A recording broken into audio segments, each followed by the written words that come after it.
Now that we're familiar with the corresponding angle postulate, we can use that postulate to prove each of these theorems. And when we look at those, what they tell us between the postulate and the theorems is that when we have two parallel lines that are cut by a traversal, every angle pair is going to either give us congruent angles or supplementary angles. So we want to look at, given that line L and line Y are parallel, how can we prove that angle 1 is congruent to angle 8? So we want to prove that the measure of angle 1 equals the measure of angle 8. So we start off with our proof. Step 1, we're going to write L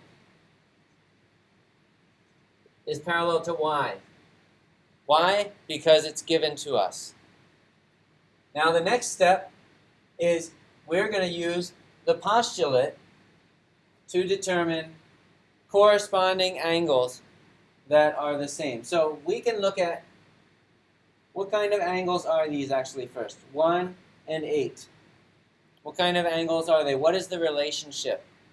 We want to know where we're headed with this.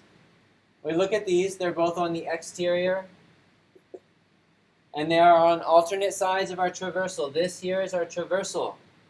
So we've got alternate exterior. So we are trying to prove the alternate exterior theorem.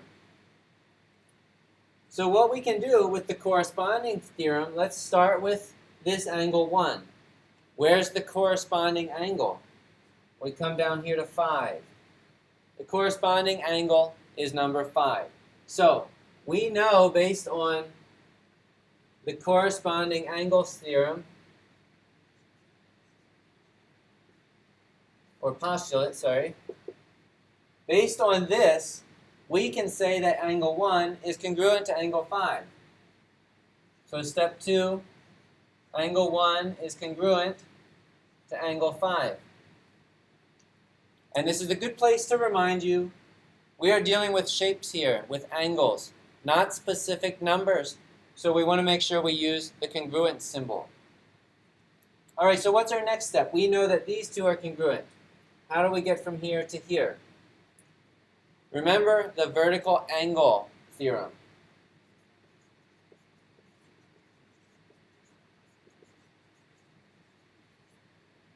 These are vertical angles because they are angles formed by two intersecting lines.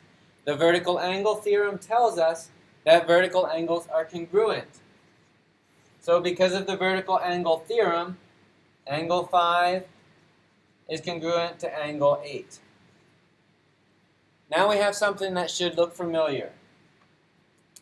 Angle 1 is congruent to angle 5. Angle 5 is congruent to angle 8. So we can say angle 1 is congruent to angle 8. We can cut out the middleman. And we do that because of the transitive property of congruence.